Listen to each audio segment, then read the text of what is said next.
अब युग इसी प्रकार का भविष्य में आने वाला है। बाबा जी कहाँ आपको मोड़ लेंगे ये कोई नहीं कह सकता है कि कहाँ से किस तरह से लोगों को अपने परमार्थ में मोड़ दिया जाएगा। उसकी छोटी मोटी एक रूपरेखा आपने हरिद्वार में देखी।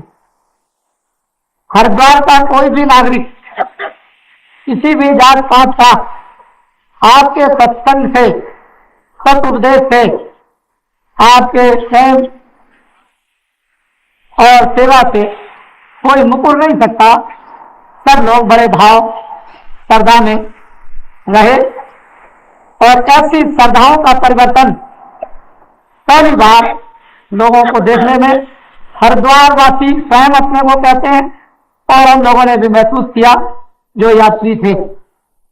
ऐसा मालूम होता है कि जरूर परिवर्तन होगा, लेकिन साधक प्रेमीजन किस तरह की कठिनाई, तपस्या, बाधाएं जो सामने आती हैं और किस तरह से उसको निकालते हैं, तो ये तो प्रेमियों का एक बहुत बड़ा विश्वास है। और सब लोगों ने अपने अपने भक्तबंधन भगवान के साथ में ऐसा काम किया। कठिनाई का उन्होंने पूरा सामना किया और अपने भी उज्जवल हुए और भगवान जो वो तो उज्जवल था ही, लेकिन स्वयं भी उसके साथ उज्जवल हो गए। स्वयं की कीर्ति हुई और भक्तों ने अपने भगवान की भी कीर्ति की। तो ऐसा निर्मल संत मत का जो प्रचार, जिसकी आज भारत में जन जीवों के लिए उपकारी है और समय भी उपकार के लिए आ रहा, उसकी प्रतीक्षा समय आपकी कर रहा। आपको भी चाहिए कि जिस तरह से आपको अपने कल्याण की प्रतीक्षा कराई जाए समय की, उसी तरह से हम लोगों को भी करना है और समय का फायदा अपने मनुष्य रूपी मकान में रह करके करना। ये ऐसी संतमत की साधना है कि जिसका किसी प्रकार का भी किया हुआ फर्ज वंचित नहीं, निष्फल नहीं हो सकता है, फलदायक रहेगा।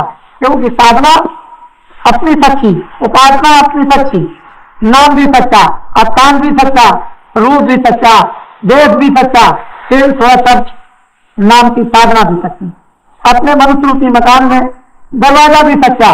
तो जीवात्मा जो मनुष्य रूपी मकान में इस कैद खाने में बंद कर दी गई वो भी सच्ची, लेकिन बस इतना ही अंतर है कि ये गंदी हो गई। अपने किए हुए कर्मों से इस पर गंदगी आ गई और उसके उतारने के लिए हम लोगों को बरसक पूरा प्रयत्न करना है, करना चाहिए। महात्माओं की दया लेकर इसको उतार ही देना चाहिए, इस गंदगी को हटा देना चाहिए। ये मेहनत हम लोगों को थोड़ी सी, और वो जब ही संभव होती है कि जब हम आज्ञा का पालन करते हैं, भजन भाव में अपने मन बुद्धि चित्त को लगाते हैं, ध्यान अपने परमार्थ का 24 घंटे दुनिया के काम करते हुए रखते हैं, तो ये सब रगड़ाइयां अपनी गंदगी को दूर करने की हो रही है और गंदगी दूर हो जाएगी। इसलिए आज उसी प्रकार का सत्संग आप ध्यान से सुने। बोलो। सबकी आदि शब्द को जाना, अंत सभी का शब्द पिछाना। प्रारंभ में जो रचना तत्वों से माँ काल पुरुष ब्रह्म, पार ब्रह्म ईश्वर, आद्या मां शक्ति, ब्रह्मा विष्णु महादेव, देवी देवता, उसके बाद नर सृष्टि मृतलोक, फिर उसके बाद 84 से नर, जो भी सृष्टि का विकास विस्तार हुआ वो सब नाम पर हुआ। सतलोक में नाम भरपूर है, वहां किसी प्रकार की कमी नाम आवाज शब्द की नहीं है। ऊपर से जब विस्तार हुआ तो सारी जीवात्माएं नाम पर आवाज पर आई और आकर के ये विस्तार करती स्वयं भी चली आई और शब्द भी विस्तार करता हुआ पहले से आ गया। उसी पर फिर उन्होंने विस्तार किया, आकाश बन गया, हम नहीं आए, जमीन तैयार हो गई, हवा तैयार हो गई, पानी तैयार हो गया, अग्नि तैयार हो गई, हम आए तो इसके अंतर्गत हमने अनेक विस्तार कर दिया। तो चीजें हम देखते हैं अपने शरीर से बनाई हुई, मकान बने हुए, सामान बना हुआ, कपड़े बने हुए, हम इसको पहनते हैं। ये सब बाद में हमने इस आकाश के अंतर्गत जमीन पर रखकर के विस्तार कर दिया। तो पहले विस्तार करने वाली आवाज आई, उसने विस्तार कर दिया आसमानों का, सूक्ष्म तत्वों का।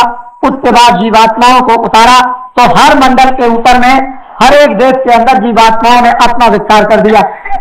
और वहां के विस्तार से वो जीवात्माएं सब की सब वहां फंस गई, फिर नीचे आई वहां फंस गई, फिर नीचे आई वहां फंस गई, माया के सूक्ष्म देश में आई वहां फंस गई, या मृत स्थूल देश में आई तो यहाँ फंस गई। अपने अपने विस्तार में, अपने अपने मंडलों में फंस गई, लेकिन सारी रचना सत्य नाम आवाज की है। और जब इधर आ गई तो आवाज से आई, दोनों आंखों के पीछे बैठ गई। जब तक गंदगी नहीं थी तब तक आवाज का तत्वबोध था, दर्शन का तत्वबोध था, दिखाई भी सुनाई भी देता था। लेकिन धीरे धीरे जब गंदगी आई तो आंख और कान बंद हो गए और आवाज बराबर अपना काम कर रही है, दे रही है आवाज, बोल रही है, लेकिन हमारे आंख और कान बंद हो गए, न सुनाई देता न दिखाई देता। तो सारी रचना आवाज शब्द की नाम की है। नाम और शब्द आवाज ना हो तो कोई भी रचना किसी भी मुल्क या किसी देश में नहीं टिक सकती। हाँ, तीन लोक और चौथा लोक, शब्द रचे या सब ही थोक। सब चौथा लोक हो, तीन लोक हो, यहाँ हो, सब जगह पर सत्य की रचना से ही रचना हुई। बिना आवाज की रचना से ये रचना नहीं हो सकती। भाई क्या भाई बोलो।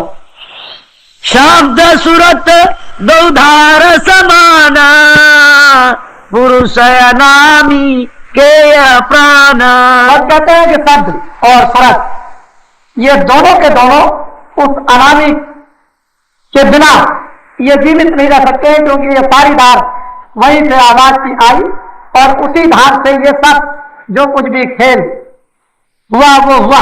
बिना उसके नहीं, वो वहां से आवाज को बंद कर दे तो एक क्षणमात्र के अंदर भी यहाँ कुछ भी नहीं रहे, न जमीन रहे, न आसमान रहे, न पानी रहे, न आदमी रहे, न ये कुछ नहीं रहे। सारा का सारा आकाश जो कुछ भी है, धुआं से भी बारीक बर्तन उड़ करके न मालूम अपनी अपनी चीजों में स्वामी भी जा करके समा जाए। लेकिन जब तक आवाज का काम हो रहा है तब तक इस रचना का विस्तार जो है वो अनुभव में आता है, महसूस होता है, मालूम होता है, दिखाई देता है। आवाज छिप जाए बात खत्म। जब जीवात्मा मनुष्य रूपी मकान से, उसमें भी आवाज है, स्वर्ग में भी आवाज, जीवात्मा में भी आवाज है, वो भी मनुष्य शरीर में गुंजारमान करती है, लेकिन पर्दों में होकर के उसकी आवाज उन निकटों में टकराती रहती है। आवाज उसकी मालूम नहीं होती है।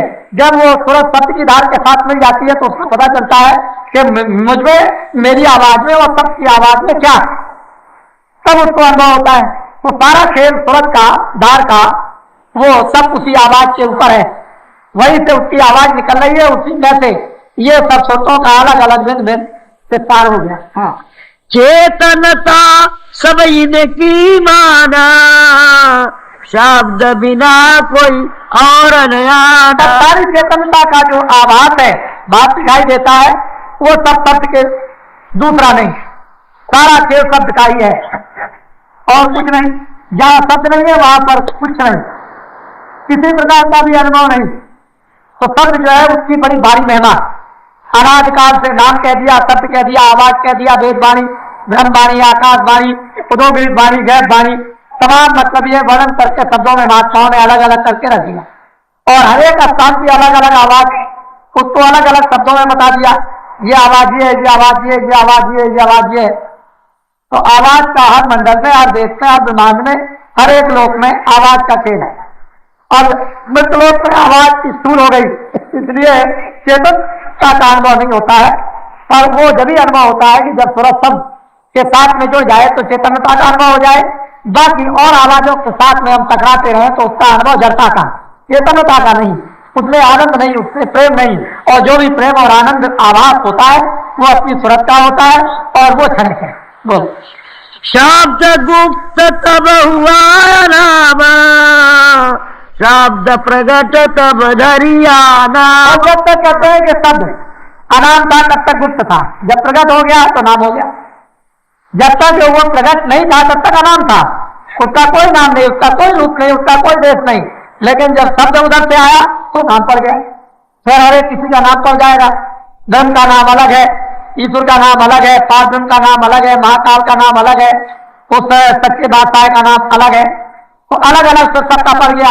लेकिन जब नहीं था तब वो अनाम था, विस्तार नहीं था, इसलिए जब विस्तार हुआ तो नाम पड़ा। हाँ, नाम अनाम शब्द परमाना, शब्द बिना होए सबकी हान। कहते हैं कि नाम अनाम उससे शब्द से ही जाना गया, बिना शब्द के न नाम जाना जाएगा, ना अनाम जाना जाएगा, ना रूप जाना जाएगा, ना स्थान जाना जाएगा। इसलिए शब्द की बहुत बड़ी महिमा है और वो तुम्हारे मतलब मस्तक में हो रहा। तुम जरा सा अपने मस्तिष्क को साधन के वक्त में, भजन के वक्त में उलट करके कान लगा करके ध्यान दे करके सुने, सुस्ती और कायलियत जमाई को थोड़ा सा दूर करके जरा सचेत होकर के और साधन भजन करने लगे तो क्या नहीं अंदर में हो रहा। वो तो मालूम दूर होता है लेकिन हो रहा बिल्कुल करीब, और कानों के ऊपर में इतने पर्दे हैं गंदगी के जिसकी वजह से ऐसा मालूम होता है कि बहुत दूर हो रहा है। जब वही साधकों के पर्दे साफ हो जाते हैं तो बिल्कुल एकदम से मालूम होता है कि हर वक्त हमारे मनुष्य मकान नहीं हो रहा। तो वो धार ऊपर से आ रही है, नाम आवाज की धार आ रही है और वो तुरंत तक आएगी, जब तक एक भी तुरंत रह जाएगी तब तक वो धार काम करती रहेगी आवाज की। जब सारी सुरतें यहाँ से चली जाएगी तो धार भी खिंच जाएगी, आवाज भी यहाँ से खिंच जाएगी। तो बराबर 24 घंटे आवाज लगा रही है ऊपर से नीचे को, और जिस तरह से बिजली आती है और जाती है और आती है और जाती है, इस तरह से काम करती है ताकत का। अब ये चाहिए कि सूरत उसके साथ जुड़ जाए तो आने और जाना और आना और जाना इसका हो जाए। हाँ, जस अग्नि तदरूप बखाना, तस तदरूपी शब्द नाम। बस जैसे अग्नि अग्नि में मिल गई उसका कोई आवाज नहीं रहता, वो एक ही रूप हो जाती है। ऐसे ही सूरत शब्द में मिल जाए तो एक रूप हो जाए, उसमें कोई फर्क नहीं रहता है, क्योंकि सूरत भी उसी का एक छोटा सा बालका का कण है, छोटा सा एक जर्रा है, और शब्द तो है ही, तो शब्द है वो तो दरिया और समुद्र है। अब ये उसमें मिल जाए तो उसी का रूप बन जाए, उसी ताकत को ग्रहण कर ले, ताकत का रूप बन जाए। और जब तक ये अलग रहती है तब तक उसे उसका आभास नहीं होता है, और वो रूप और वो बोध नहीं और ज्ञान नहीं, वो शक्ति नहीं, वो प्रेम नहीं, वो आनंद नहीं आता है। लेकिन जब वो मिल जाए तब छोटी सी आग को बड़े ढेर में छोड़ दो, पता ही नहीं चलता है, एक बूंद को बड़ी बाल्टी में छोड़ दो मालूम ही नहीं होता है, एक बूंद को तुम किसी दरिया में डाल दो क्या पता चलेगा, उसी का रूप बन जाएगा, लोग कहेंगे समुद्र है। ऐसे ही जीवात्मा वो शब्द रूपी समुद्र में जब ये पड़ जाती है तो बस इसका पता नहीं चलता है कि क्या वो भी समुद्र है। हाँ, शब्द ही कारण शब्द ही काजा, शब्द रचाया सगला साज। सारा का सारा साज सामान शब्द जो है वो काज भी है, काम करने वाला, और शब्द कारण भी है, कारण भी बनता है, काम भी बना देता है, दोनों काम विस्तार भी कर देता है, शब्द सिमटा भी कर देता है। जब महात्मा नहीं मिलते हैं तो ये विस्तार भौजाल का हो रहा, जब महात्मा मिल गए तो उसी शब्द ने सिमटाव कर दिया कि तुम ऐसे फंस गए और ऐसे निकलो। अब वही सूरत इंद्रियों के दरवाजों पर ताकत खर्च कर रही थी, मन को दे रही थी, विषय विकारों में ताकत काम आ रही थी, उसी को लौटा करके और नाम के साथ में जोड़ दिया। तो कारण भी है और कार्य भी, दोनों काम करता है। एक ने विस्तार कर दिया, एक ने सिमटाव कर दिया, एक ने फंसा दिया, एक ने निकाल दिया, दोनों काम होते हैं। शब्द से ही शब्द ना हो तो कोई काम नहीं हो सकता है। हाँ, शब्द ही अगम अलख फिर शब्द, शब्द ही सत नाम सत शब्द। अनामी में शब्द था, अनाम था, जब उस उधर से शब्द आया तो नाम पड़ गया। वो अगम पड़ा नाम, अलग पड़ा नाम, सत्य पड़ा नाम। उसके बाद फिर विस्तार हो गया तो निरंजन नाम पड़ गया, ब्रह्म नाम पड़ गया, पारब्रह्म पड़ गया, महाकाल नाम पड़ गया, उसके देवी देवता नाम पड़ गया, ब्रह्मा विष्णु नाम पड़ गया। फिर हमारा पंडलों में पूरा शब्द का विस्तार है। वहां के देवी और देवता जिन जिन रूपों में, जिन जिन शरीरों में रहते हैं, वो शब्द से वो भी गुंजायमान, शब्द में शब्द और शब्द से शब्द, सूरत में भी शब्द है और वहां उस पुरुष में भी शब्द है, और उसी से सारा खेल चल रहा है जो कुछ भी। अब इधर में भी है, हम सब लोग हैं, शब्द देते हैं, ये काम करो, वो काम करो, ये आवाज दी, वो आवाज दी, ऐसा करो, ऐसा बिगाड़ दो, इसको रखो, उसको ऐसा। ये सारा शब्द की रचना इधर है। इधर शब्द खत्म हो जाए, न ये काम होगा न वो काम होगा, तो इधर में ये जड़ता, इधर ये शब्द नाशवान। जिन चीजों का बोध जड़ता से निकलता है वो नाशवान चीजें हैं। जितनी चीजें बनेंगी सब नाशवान। अब आवाज निकलती है जड़ता शरीर से, ये भी नाशवान। जिन चीजों का बोध कराता है वो भी नाशवान। बन भी जाती है वो भी नाशवान है, बिगड़ भी जाती है वो भी नाशवान है। ये सब चीजें नाशवान, तो इधर भी और उधर भी। अब इधर में तो जो है अंधकार है, उधर है चेतन का प्रकाश है। अब उस प्रकाश का बोझ मनुष्य रूपी मकान में हमें करना है, तो वही हम कार्य भी बना और कारण भी बना। बोलो। ओम शब्द निरंजन शब्द, ब्रह्म शब्द और माया शब्द, शब्द ही जीव शिव भी शब्द, शब्द से सूरत, सूरत से शब्द। कहते हैं कि सब माया भी है, निरंजन भगवान भी है, ओम भी है, सूरज भी है, ये सब शब्द ही से है। बिना शब्द के कोई काम नहीं चल सकता है।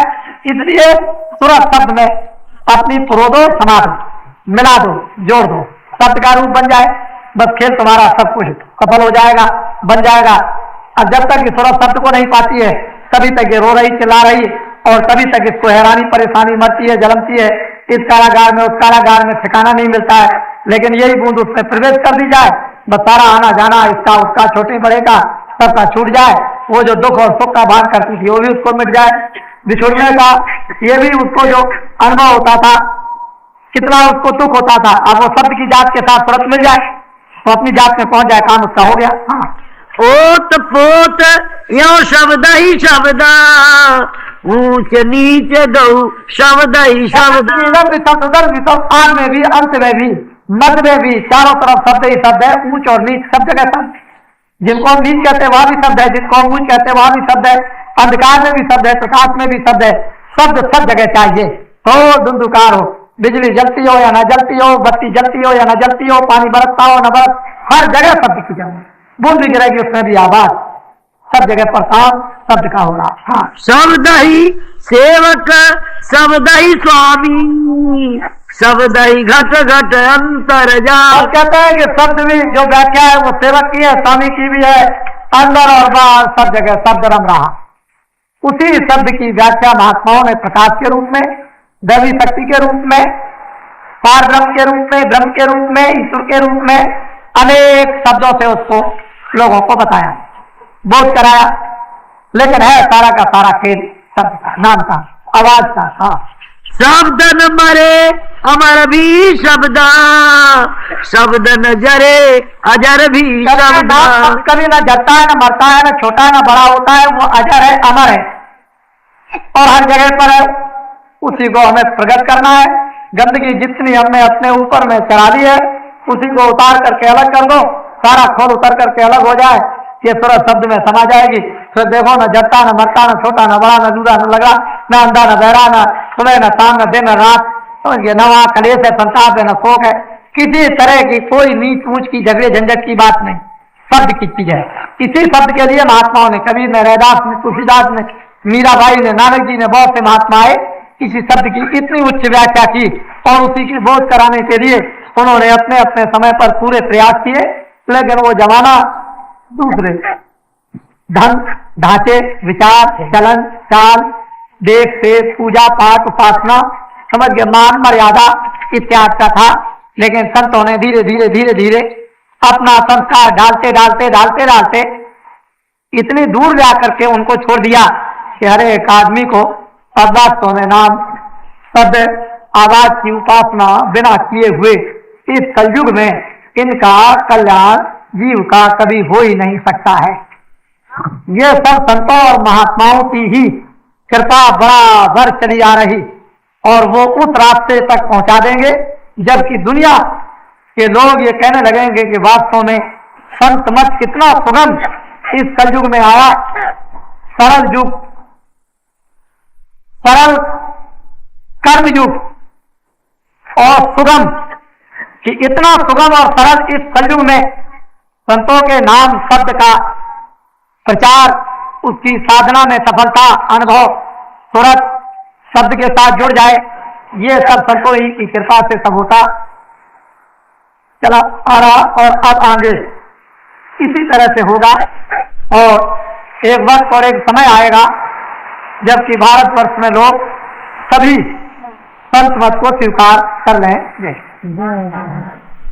जात पात के विवाद छोटे बड़े ये देख रहे हो, ब्राह्मण क्षत्रिय वैश्य हर कौम के लोग तुमने सम्मिलित हैं, बैठे हुए हैं, कोई किसी को पूछता नहीं, भावना बिल्कुल एकदम किस तरह की हो गई कि हम सब एक ही हैं। हो तुम एक ही, सचमुच एक ही हो, एक देश के हो, एक घर के हो, एक रास्ते के हो, एक आराम के हो, एक आनंद के हो, एक प्रकाश के हो, एक शक्ति के हो, एक पिता के हो। लेकिन यहाँ आकर जब तुम भूल गए तो 12 रास्ते, 12 बाट अलग अलग हो गए। कोई कहता है मैं ये हूँ, कोई कहता है मैं ये हूँ, भिन्न भिन्न से। और ये सब क्यों हुए भूल कर? लेकिन जब समझ आई तो यहाँ सब बैठ गया।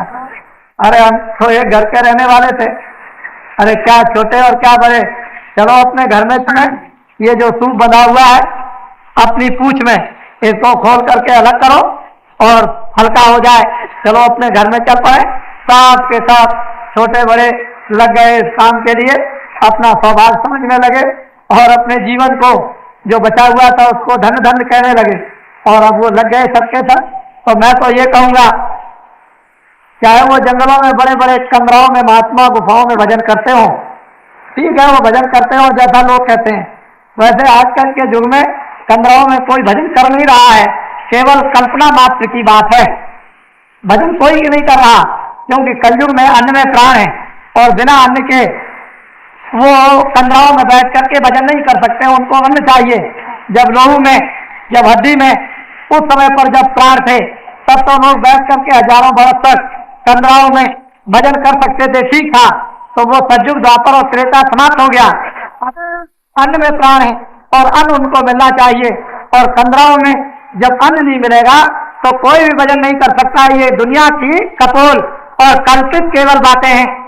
इसी गृहस्थाश्रम में वो सतयुग त्रेता का जो आज समझते थे वो कलयुग में सुगम, उससे भी बहुत ऊंचा योग यानी इन ग्रस्तों को प्राप्त होता है और हो जाएगा, लेकिन कंदराओं में रहने वालों को नहीं।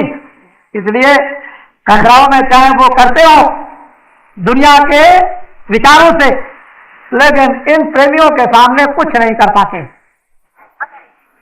ये प्रेमी बहुत कुछ कर रहे हैं, इनको सच्चा रास्ता अरे बताने वाले भी तो सच्चे मिले, रास्ता भी सच्चा, भेद भी सच्चा, उपासना भी सच्ची, तो इनसे बड़ा भाग्यशाली और कौन हो सकता है। हरिद्वार में महात्माओं ने, आपने देखा 100 की टोली, 50 की टोली हर वक्त आती रहती थी, कितनी श्रद्धा। वो भी ये कहते थे कि भाई हमको ऐसा सत्संग सुनने को कभी नहीं। मान गए, नादू भी मान गए, क्योंकि वो भी तो आदमी है, अरे वो भी तो जीव है, वो भी तो मन बुद्धि रखते हैं, वो कोई सोना तो नहीं है हमारी तरह से। उनको भी सर्दी गर्मी जाड़ा लगता है, उनको भोजन पानी की जरूरत पड़ती है, तो वो भी तो मनुष्य है। अब रह गई कपड़े वाली बात, तो अगर कपड़े से कहीं भगवान सिद्ध हो जाए तो कल हम सब लोग गेरू कपड़ा पहनने की क्या बात, क्योंकि जब गेरू कपड़े से भगवान सिद्ध हो जाए तो सभी पहनने के लिए तैयार है। न गेरू से सिद्ध होता है, न सफेद से सिद्ध होता, न लाल और काले से सिद्ध होता है। सिद्ध होता है तो आत्माओं के जगाने और पवित्रता, महात्माओं की कृपा से सुगम कलयुग का जो नाम मार्ग उसके मिलने पर होता है। लेकिन वैसे कहें कि वैसे कुछ हो जाएगा तो कुछ नहीं। हाँ, शब्द गुरु और शब्द ही दासा, शब्द बिना झूठी सब आसा। शब्द का एक रूप छोटा और वो शब्द एक गुरु, वो गुरु का काम और ये शिष्य दास का काम। तो शब्द दास भी बने और शब्द गुरु भी बन जाए। एक शब्द जो है गुरु बनकर ज्ञान देता है, एक शब्द वो है कि जो दास बनकर के सेवा और आज्ञा और भक्ति करता है।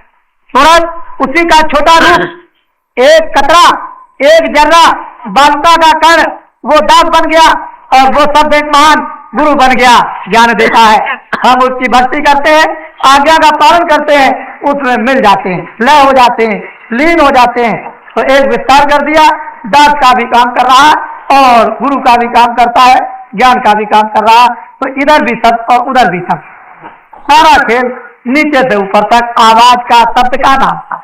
हाँ, शब्द न बिन से काया, खोल का विनाश होता है, जड़ता का विनाश होता है, पर्दे का विनाश होता है, शब्द का विनाश कभी नहीं होता। बादलों के पर्दों का विनाश होता है, सूरज तो दिखाई देता ही, बादल आ गए मालूम हुआ क्या सूरज छुप गया, पर्दे हट गए सूरज अपनी जगह पर। तो शब्द अपनी जगह पर है, बाकी नाश होता है काया, चाहे पशु काया हो, चाहे वो पंछी काया हो, चाहे वो पतंगों की काया हो, चाहे वो स्थूलता की काया हो, काया का विनाश हो जाता है, शब्द का कभी विनाश नहीं होता। सूरत का कभी विनाश नहीं होता है, जब तक सूरत पर्दों में रहती है तब तक इससे उस पर्दे में, उससे उस पर्दे में काया का विनाश होता जाता है। जीवात्मा का विनाश नहीं होता, लेकिन उस काया में फंस कर जीवात्माओं को तकलीफ होती है, क्योंकि वो जड़ता में फंस गई, उन्हें अपना सुख, अपना आनंद, आराम मिलता नहीं, अपना ज्ञान मिलता नहीं, इसलिए वो बेचैन और तड़पती रहती है। तो पर्दों के द्वारा जीवात्माओं को तकलीफ होती है। एक शब्द तकलीफ पाता है और एक शब्द जो आराम पाता है। जो आराम पाता है वो तो है गुरु, जो तकलीफ पाता है वो दास। बोलो। शब्द बिन से खाया, शब्द बिना कछुआत न आया। कहते हैं शब्द कभी नहीं विनसता, विनसती है काया। अब वो बिना शब्द के कुछ हाथ आने वाला है नहीं।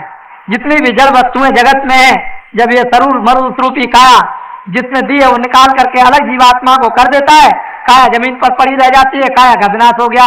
लेकिन सूरत का क्या? सूरत को तो कहीं ना कहीं रखना ही है, चाहे उसमें रखना है चाहे उसमें रखना है, उसे तो रखना पड़ेगा। और वो कहीं अगर इस काया से सत्य में मिल गई तो फिर हमेशा के लिए छूट गई, फिर न इसका विनाश न सत्य का विनाश। हाँ, शब्द कहा सब संतन सारा, शब्द बिना कैसे निर्वार। सारे संतों ने आकर के शब्द को वर्णन किया, जितने भी संत आए, और ये कहा बिना नाम बिना शब्द के जीवों का निस्तार छुटकारा नहीं हो सकता। अब उसकी जरूरत और आवश्यकता कि शब्द को हम पहचान लें, शब्द का रास्ता जान लें, दरवाजा जान लें, तो उसी से निस्तार हो जाएगा। जब भजन करते हो तो इसी निस्तार के लिए करते हो कि शब्द सुनने में आ जाए, हम उसको पकड़ लें, उसको जान लें, उसको पहचान लें, उससे जुड़ जाए, मुझे पकड़ ले। इस तरह से जैसे कि बाप उंगली पकड़ता है, ऐसे ही शब्द हमारी सूरत को पकड़ ले तो हमारा निस्तार छुटकारा हो जाए जन्म और मरण। तो शब्द की जो है वो सब संतों ने महिमा की, व्याख्या की, बताया, सुरतों को जोड़ा, गौसागर से पार किया, और अब भी वही बात आज के सामने है। हाँ, शब्द गहीर शब्द गंभीर, शब्द बिना पद मिले न थीर। नारियों आय जीवात्माओं, शब्द गहर गंभीर, इतना गहरा है कि अथाह, और शब्द ऐसा है कि पहचान भी लो, छोटा से छोटा और बड़े से बड़ा, और बिना शब्द के काम नहीं होगा। इसलिए शब्द की कमाई कर तू मेरे प्यारे मीत, आए दोस्त तू शब्द की कमाई मनुष्य रूपी मकान में मरने के पहले गुरु कृपा लेकर आज्ञा का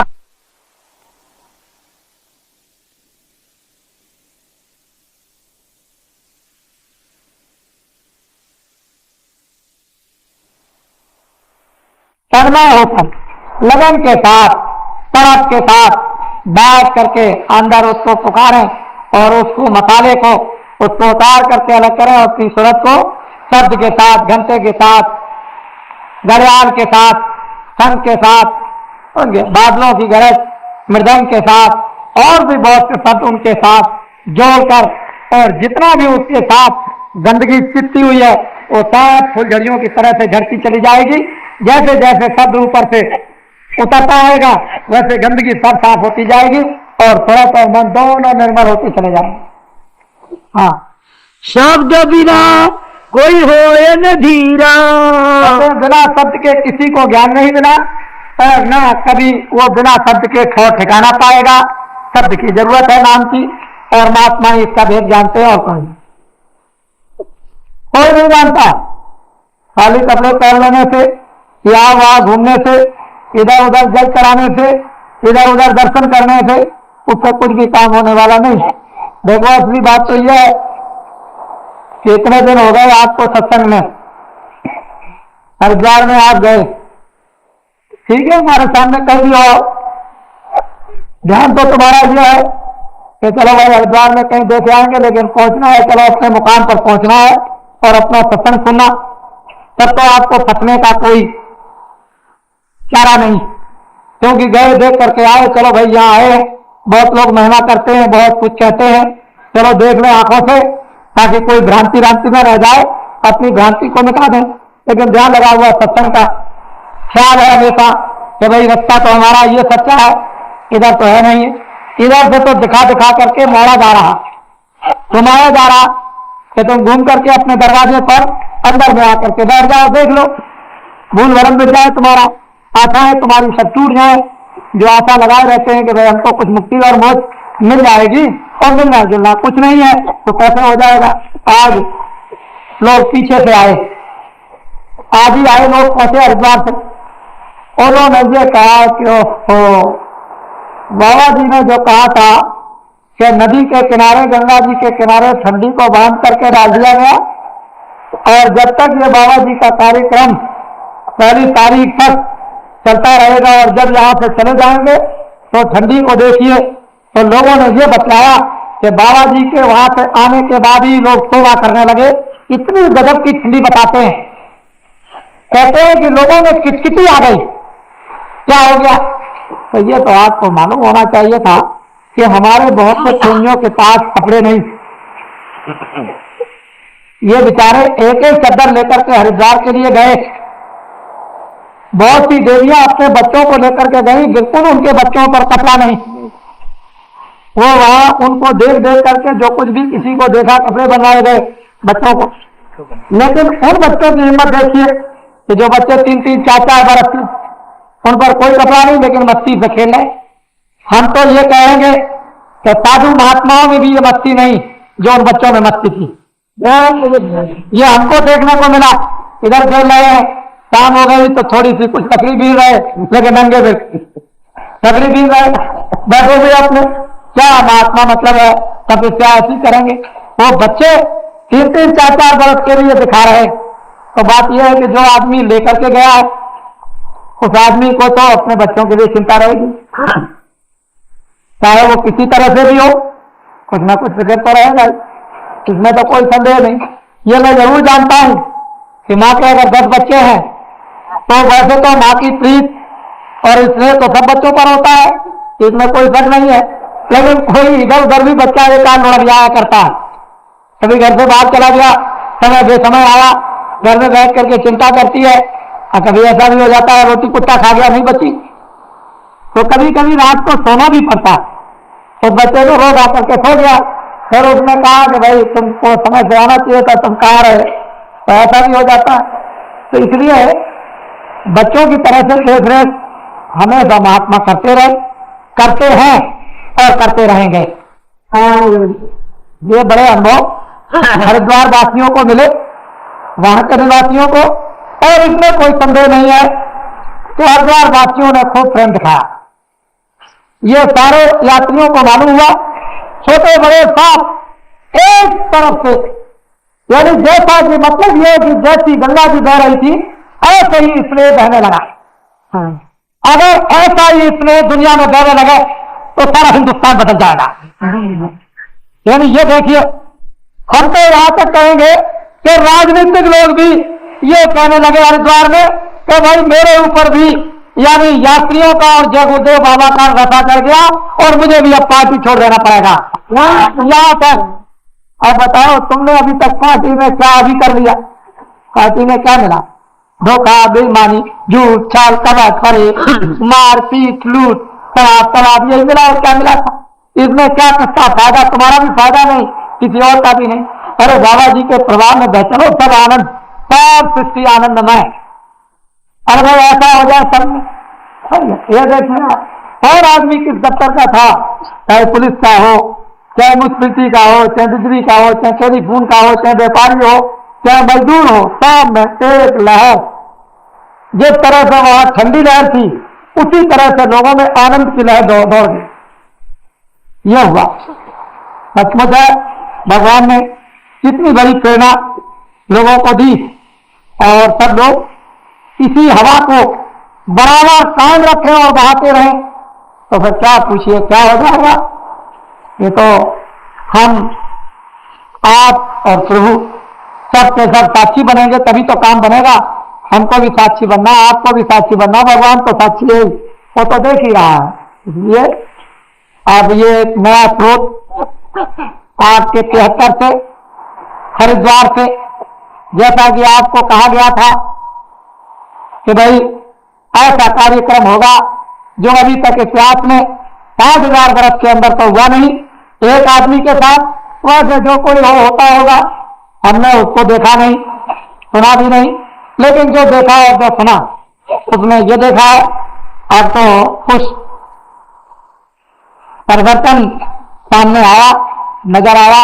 और ये महिमा संतों और महात्माओं की कितनी उच्च कोट थी और जीवों के लिए कितना उच्च कोट मार्ग सुगम सरल उन्होंने रखा। जा जा करके गांव गांव में कहीं नानक का इतिहास मिलता है, वो नेपाल गए, वो बर्मा गए, वो लंका गए, वो कहाँ गए, वो कश्मीर गए, वो इधर चले गए, दक्षिण में चले गए। उस समय तो रेलवे नहीं थी, लेकिन इतना इतना दूर तक कैसे घूम आए। तो महात्माओं ने घूम घूम कर किस तरह से जीवों को चिताया, जगाया, संस्कार डाले, मोड़ा, विचार दिया, तो ज्ञान दिया, सहायता की, कर्मों को साफ किया, सुरतों की सफाई की, मन की सफाई की, संसार को बताया, अपने देश को बतलाया, पहुंचाया। ये करते रहे उनके काम। हम तो ये समझेंगे और समझ रहे हैं कि उन्हीं महापुरुषों की ही कृपा है जो आज जीव तैयार हो गए अपने सच्चे स्वधर्म को पालन करने के लिए, अपने सच्चे देश में जाने के लिए।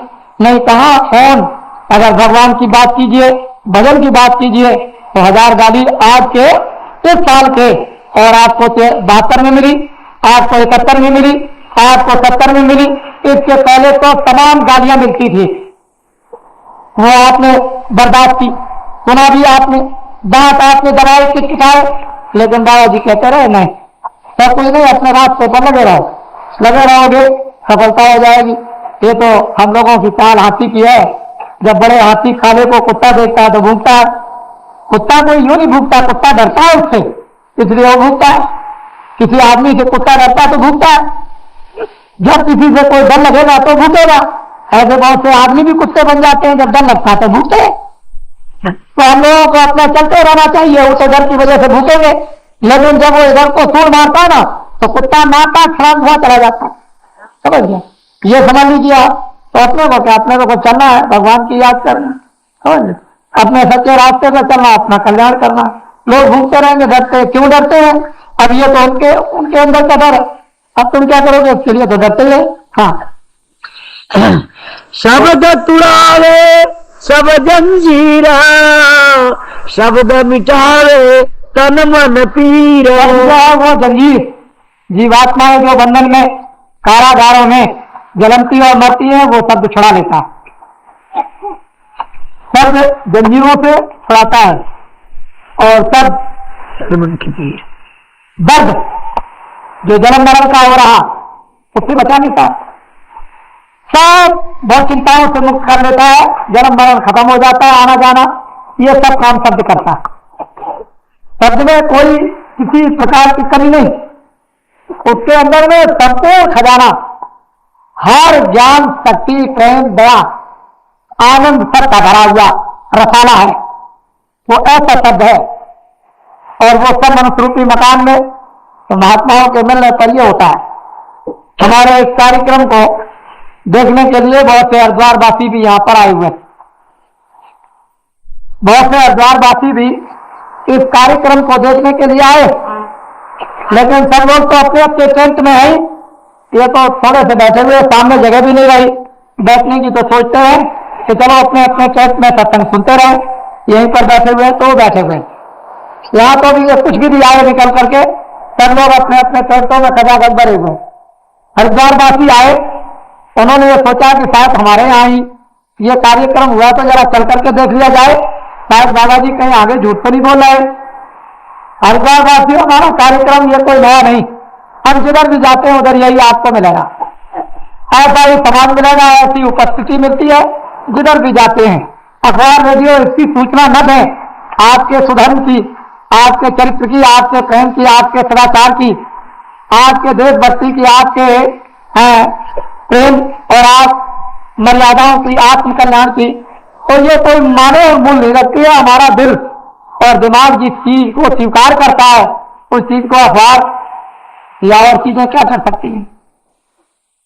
तो ये तो हमारा दिल और दिमाग, हमारी आत्मा इसको स्वीकार करती है, कोई इसके लिए क्या कर सकता है? कुछ नहीं सकता। इसलिए हम सब लोग सबके प्रति ये कामनाएं रखें कि एक वक्त आए भगवान सबकी बुद्धि सद्बुद्धि हो जाए। जब हमने ये कामना पूरी कर ली कि हरिद्वार में सबकी शुभकामनाएं सब भावनाएं हो गई, तो ऐसी हम भावनाएं बनाए तो सब में हो जाए, आ जाएगा। हवा तो कहीं ना कहीं से चलेगी, चाहे वो उत्तराखंड से चले, चाहे वो द्वारका की तरफ से चले, चाहे वो पूरब की तरफ से चले, हवा कहीं ना कहीं से चलेगी। लेकिन हवा उत्तराखंड से चल पड़ी, अब चलेगी हवा, घबराइए नहीं, हाँ चारों तरफ बहेगी, ऐसी हवा है। तो इसलिए अपना कार्यक्रम पूरा पूरा हरिद्वार चढ़ाव का सफर हुआ। आज आ गए आप मथुरा में स्वामी जी महाराज, गुरु महाराज की पुण्यतिथि पर। आज के जाने का समय है। ऐसे महापुरुष जिन्होंने एक बीज डाल दिया, उससे कितना बड़ा दर्श तैयार हो गया। उन्होंने बड़ा स्पष्ट कहा था कि साधु आएगा, तूफान लेकर आएगा, आंधी लेकर आएगा, सत्संग संभाले नहीं संभलेगा, बड़ा भारी धर्म का प्रचार होगा। ये गुरु महाराज उस समय पर बताते थे जब हम 2, 4, 5, 10 आदमी थे। आपको आश्चर्य होगा कि स्वामी जी महाराज सन 47 में, उसके पहले ये सब चीजें बताते थे। और अब आपको जानना चाहिए कि 20 बरस से ऊपर हो गए, और 20 बरस से पहले की बात उन्होंने बताई थी। ऐसा ऐसा होगा, ये सारा का सारा नक्शा अपना असल वाक्यों से बताते रहे, समझाते रहे। तो हमने कहा महाराज इतना बड़ा हजूम तूफान आंधी का आएगा, कैसे संभलेगा? क्या लगे उसको कुछ नहीं है, वो तो संभलाया है। वो तो मतलब यह है कि एक निमित्त मात्र काम करना है, बाकी सब दया काम कर रही, इसमें कोई संदेह नहीं, सब संभलाया है, सब दया से सब काम हो रहा, जो कुछ भी हो रहा है, और दया से आप चल रहे हो, और दया से काम हो रहा, और दया से परमार्थ बनेगा। समझ गए? दया से सब काम स्वास्थ्य होंगे, दया से आत्माओं का कल्याण होगा। बोलो, ये आज स्वामी जी महाराज का पूजन है रात्रि का, जिसके लिए तो शिक्षा करके आए हो। और हरिद्वार में पढ़ाव पर रसायन भी तैयार की, वो भी इसमें मिला दी जाएगी उसी प्रसाद में। एक तो भभूत होती है और ये प्रसाद होता है। भभूत से ज्यादा प्रसाद बहुत फायदा करता है। वर्ष पर, जरूरत वर्ष पर, जाने पर, मृत्यु होने पर, शरीर छोड़ने पर, जब प्रेमियों को प्रसाद खिला दिया जाता है तो ऊपर को जाता है, ऊपर की तरफ। प्रसाद में बड़ी शक्ति होती है। भभूत की तो बात सामूहिक रहती है, लेकिन प्रसाद खास लोगों के लिए होता है, उसको लोग नहीं जानते, क्योंकि अभी प्रसाद की बातें कभी आई नहीं, सेवा की बात कभी आई नहीं, दान पुण्य की बात कभी आई नहीं। अभी तो ये सब चीजें आपके यहाँ बिल्कुल छूटी रही, उसको कभी नहीं बताया गया सत्संग में। अभी आने का नहीं, फिर आगे कभी जब अवसर मिलेगा तो आपको फिर बताया जाएगा। लेकिन प्रसाद में बड़ी शक्ति है, बड़ी ताकत, बहुत छुपा हुआ रहस्य होता है प्रसाद में, और भभूत की बात अलग होती है। इसलिए प्रेमी यहाँ पर आते हैं, अपने साधन भजन करने वाले, जो अपने अपने गांव में नामदान लेते हैं, अपने शहर मोहल्लों में, अपने अपने घरों पर, स्थानों पर, वो यहाँ पर आते हैं प्रसाद के लिए, आते हैं यादगार के लिए, कुछ छोड़ने के लिए। यहाँ कर्म खुलते हैं, जलते हैं, साफ होते हैं, शुद्धि होती है, पवित्रता होती है। कितने जन्मों की गंदगी का भार अपने सिर से उतारता है, और हर एक सत्संगी को उसका अनुभव भी होता है कि वास्तव में मेरा भार उतरा। इसमें कोई संदेह नहीं। काल के देश में तो नाना प्रकार के कर्जे हैं, नाना प्रकार के भार लगे हुए हैं, लेकिन महात्मा किस उपाय से जीवों के साथ में मेहनत करके उतारते हैं, ये तो महात्मा ही काल के देश में अपना खड़ा लगाकर और जो कुश्ती लड़वाते हैं वो उसी को समझते हैं कि कैसे माया से तुम्हारी कुश्ती होगी और तुम कैसे इस काल के कर्मों के जखीरे से जीतोगे, इसको सब जानते हैं। कैसे उनको लड़ा कर धीरे से उनको निकाल कर और फिर उनको बिल्कुल एकदम जिता लेते हैं, निकल आते हैं। नहीं तो बच्चा माया काल का कर्मों का देश है। वैसे काल अपनी तरफ से कोई शक्ति नहीं कर रहा, उसने तो अपना विधान बना करके अलग हो गया।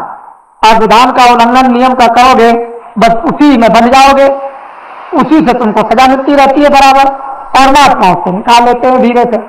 बता करके निकाल लेते हैं, उतार कर निकाल लेते हैं, और समझा करके निकाल लेते हैं, उधर से हटा करके निकाल लेते हैं, सफाई करके निकाल लेते हैं, हर तरह से निकालते हैं। तो ये अखाड़ा, ये तो बड़े बड़ा अखाड़ा है, यहाँ तो बड़े बड़े लोग निकल नहीं सके, लेकिन फिर भी हम लोगों को ये अवसर मिल रहा है। और ये पुण्य तिथि आज हमारे सत्संगी जब पुराने आश्रम पर सन 53 में आए थे तो कुल 40 आदमी मैं स्वामी जी महाराज परिवार के थे, उनके परिवार में तो मैं समझता हूँ उस समय पर 15-20 आदमी थे उनके परिवार में, और उसके बाद 10-20 आदमी और थे। इस तरह से कुल 40 आदमियों का भंडारा हुआ था। उसमें यह कहा था कि ये जगह तो भर जाएगी और इसके चारों तरफ जगह वो भी भर जाएगी, फिर कोई नई जगह पर आश्रम लेना पड़े। अब आप ये भी देख रहे हो कि ये सब भरने जा रहा है, जो अपनी जमीन ली गई वो इसी उद्देश्य के लिए ली गई, दूसरा कोई उद्देश्य नहीं है।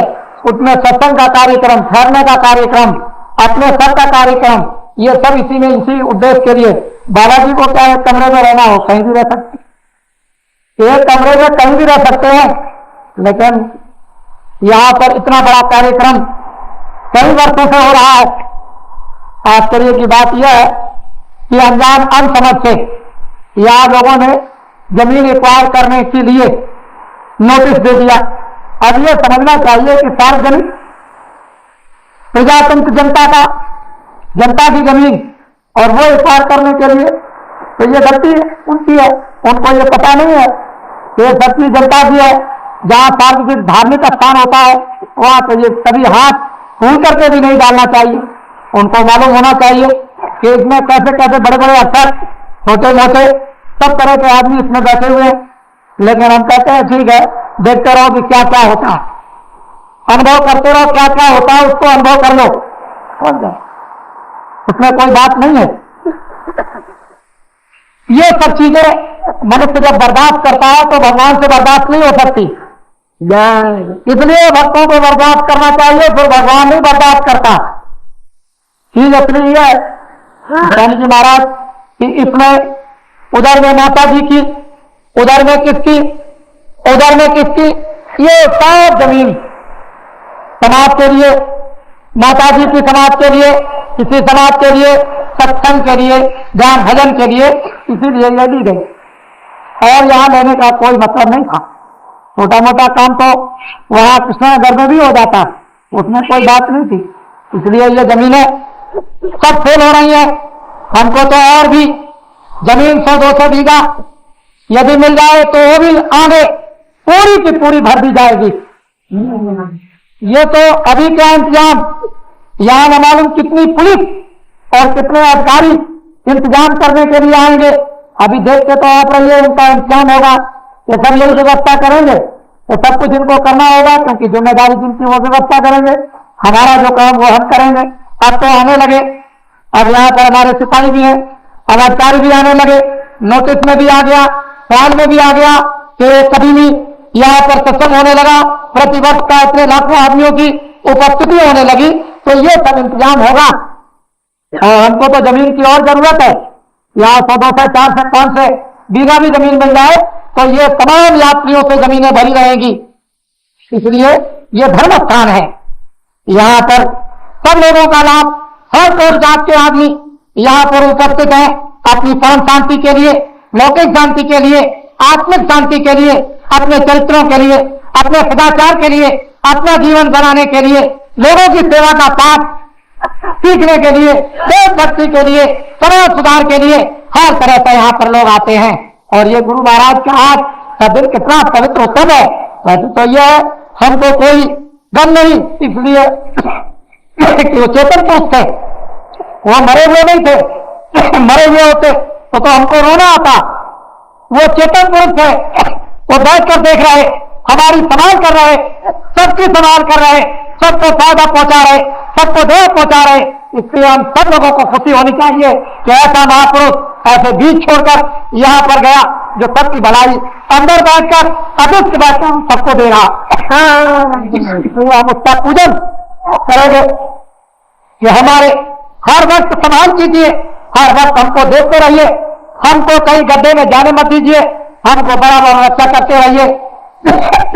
हमने जो भी भूल चूक से गलतियां की है उनको क्षमा करते रहिए, जो कुछ भी गंदगी है उसको साफ करते रहिए।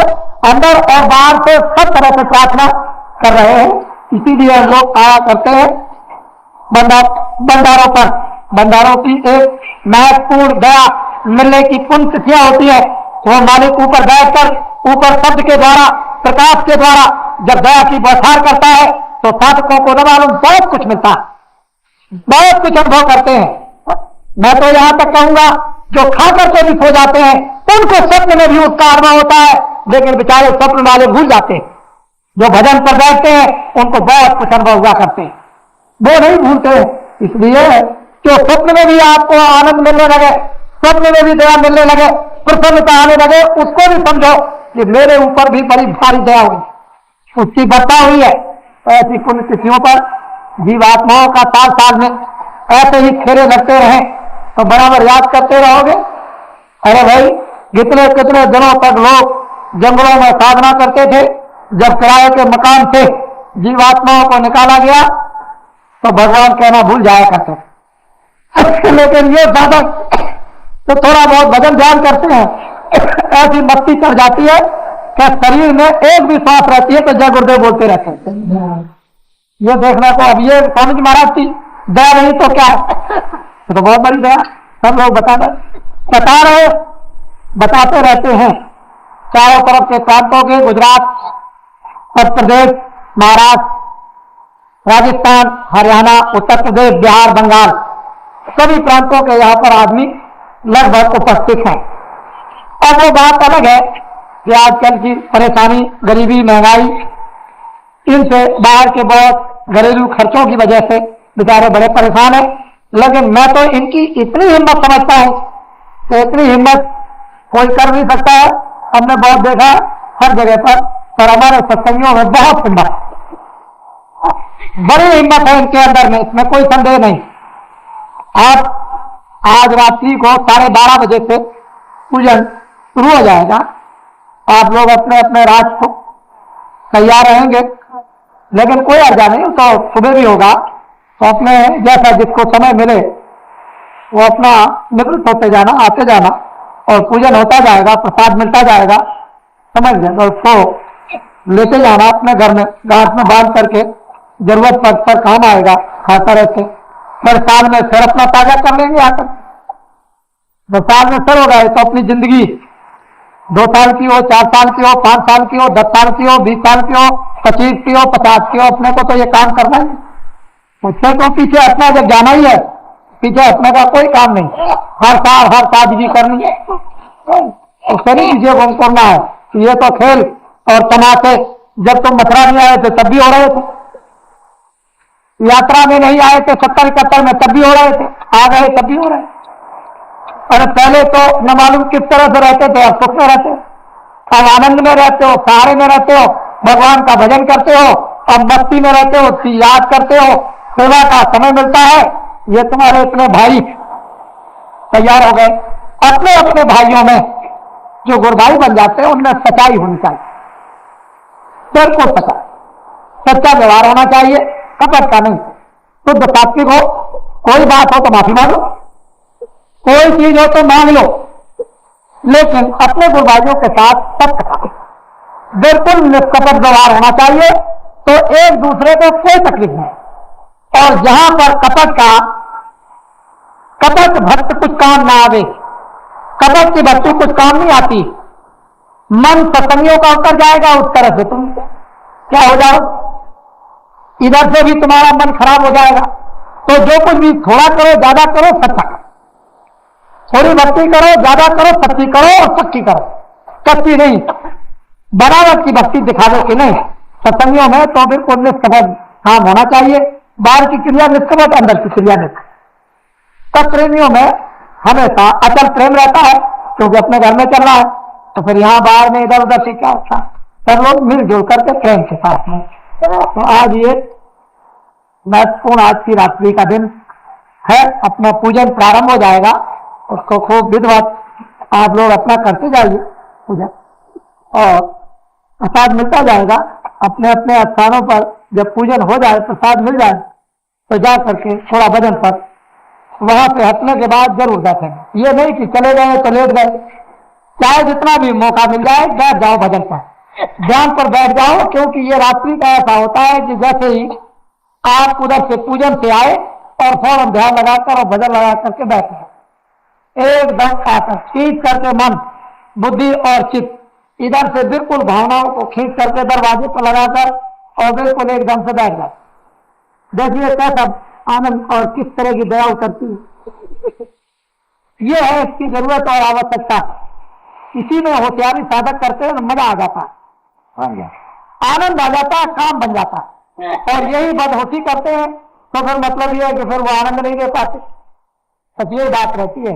इसलिए ये काम करो, सत्संग आपको सीधा सरल सुनाया, सत्संग ही सुनने को मिला और कोई झगड़े वाली बात नहीं। अब तो हरिद्वार में भी कोई झगड़े वाली बात नहीं, सत्संग ही मिला। यानी सत्संग भी लौकिक भी सत्संग, आध्यात्मिक सत्संग तो अपना राही तुरंत और शब्द का ऊपर के स्थानों का मंडलों का वो तो सत्संग रहा ही।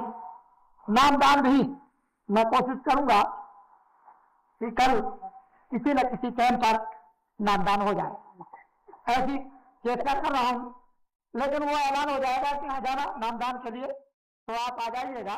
उस व्यवस्था के अनुसार जो नामदान लेना चाहें वो